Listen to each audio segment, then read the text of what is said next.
कहानी जंगल वाला घर। अध्याय 1। मासूम प्यार। साल 2016।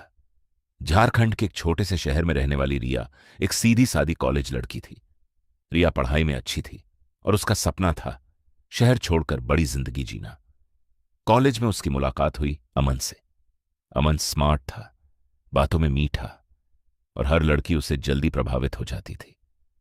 धीरे धीरे दोस्ती प्यार में बदल गई। अमन रोज कहता, रिया, मैं तुमसे शादी करूंगा। रिया ने उस पर आंख बंद करके भरोसा कर लिया, लेकिन उसे नहीं पता था कि वो जिस इंसान से प्यार कर रही है वो उसकी जिंदगी नहीं, मौत बनने वाला था। अध्याय 2। धोखे की शुरुआत। एक दिन अमन ने कहा, चलो शहर से बाहर घूमने चलते हैं, मेरे दोस्तों का फार्म हाउस है। रिया पहले झिकी, लेकिन प्यार ने डर को हरा दिया। वो अमन के साथ कार में बैठ गई। कार शहर से दूर और दूर घने जंगलों की तरफ बढ़ती चली गई। रिया ने पूछा, यह जगह इतनी सुनसान क्यों है? अमन मुस्कुराया, लेकिन इस बार उसकी मुस्कान अजीब थी। अध्याय 3। जंगल का घर। जंगल के बीच एक टूटा फूटा छोटा सा घर था। चारों तरफ सन्नाटा, ना नेटवर्क ना इंसान। घर के अंदर पहले से अमन के 3 दोस्त मौजूद थे। रिया असहज हो गई। ये लोग यहां क्यों हैं? उसने पूछा। अमन ने दरवाजा अंदर से बंद कर दिया और उसी पल रिया को समझ आ गया कि कुछ बहुत गलत होने वाला है। अध्याय 4। हवस और चीखें। रात गहरी होती गई।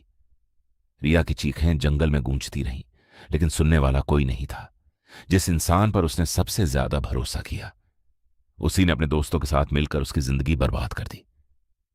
सुबह होने तक रिया टूट चुकी थी। वो रोते हुए बोली, अमन, मुझे घर जाने दो, मैं किसी को कुछ नहीं बताऊंगी। अमन कुछ सेकंड चुप रहा, फिर बोला, अब तू जिंदा रही तो हम सब खत्म हो जाएंगे। रिया की आंखों में डर जम गया। अध्याय 5। हत्या अचानक। अमन ने पीछे से उसका गला दबा दिया। दोस्तों ने उसे पकड़ लिया। रिया तड़पती रही। धीरे धीरे उसकी सांसें रुक गईं। जंगल फिर से शांत हो गया, जैसे कुछ हुआ ही नहीं। अध्याय 6। जमीन के नीचे घर के पीछे कच्ची जमीन थी। उन्होंने फावड़ा उठाया और एक गड्ढा खोदा। रिया के शरीर को उसी छोटे घर के अंदर फर्श तोड़कर जमीन में दफना दिया गया। ऊपर से सीमेंट डाल दिया गया। अब वहां सिर्फ एक कमरा था और उसके नीचे एक अधूरी कहानी। अध्याय 7। घर वालों की गलत फहमी। रिया घर नहीं लौटी। अमन ने अफवाह फैला दी, वो किसी लड़के के साथ भाग गई है। समाज ने तुरंत फैसला सुना दिया। घर वालों ने भी शर्म के डर से चुप्पी चुन ली। लेकिन एक इंसान को यकीन नहीं हुआ, उसकी सबसे अच्छी दोस्त नेहा। अध्याय 8। तलाश। नेहा ने महीनों तक रिया को ढूंढा। फोन बंद, सोशल मीडिया गायब, कुछ भी सामान्य नहीं था। आखिरकार वो पुलिस स्टेशन पहुंची। सर, रिया भागी नहीं है, उसके साथ कुछ हुआ है। पुलिस ने पहले इसे लव अफेयर केस समझकर नजरअंदाज किया, लेकिन नेहा रोज आती रही। आखिर एक इंस्पेक्टर ने केस उठाया, इंस्पेक्टर अर्जुन सिंह। अध्याय 9।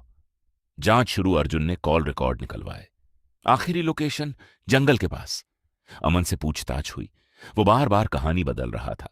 शक गहरा गया। पुलिस टीम जंगल पहुंची। वहीं उन्हें वो छोटा घर मिला। दरवाजा जंग लगा था, जैसे सालों से कोई अंदर नहीं आया। अध्याय 10। डरावनी रात। जांच के दौरान रात हो गई। एक कांस्टेबल ने अचानक कहा, सर, अंदर से आवाज आई। कमरे में ठंडी हवा चलने लगी। दीवार पर हल्की खरोंचें दिखीं, जैसे किसी ने अंदर से बाहर निकलने की कोशिश की हो। फर्श का एक हिस्सा नया लगा। अर्जुन ने तुरंत खुदाई का आदेश दिया। अध्याय 11। सच बाहर आता है जैसे ही जमीन टूटी। एक तेज बदबू फैल गई। कुछ देर बाद कपड़ों का टुकड़ा दिखाई दिया और फिर रिया की हड्डियां। पूरा जंगल सन्न रह गया। अध्याय 12। आत्मा का बदला। उसी रात अमन और उसके दोस्तों को पुलिस पकड़ने गई, लेकिन अजीब बात हुई। तीनों दोस्त अलग अलग जगहों पर मृत मिले। चेहरों पर डर जमे हुए थे। पोस्टमार्टम में कोई चोट नहीं, बस दिल रुक गया था। अमन आखिरी बचा था। गिरफ्तारी के समय वो चिल्ला रहा था, वो यहां है, वो मुझे देख रही है। कुछ दिनों बाद जेल में अमन भी मृत मिला। दीवार पर खून से लिखा था, सच छुपता नहीं। अंतिम दृश्य आज भी लोग कहते हैं।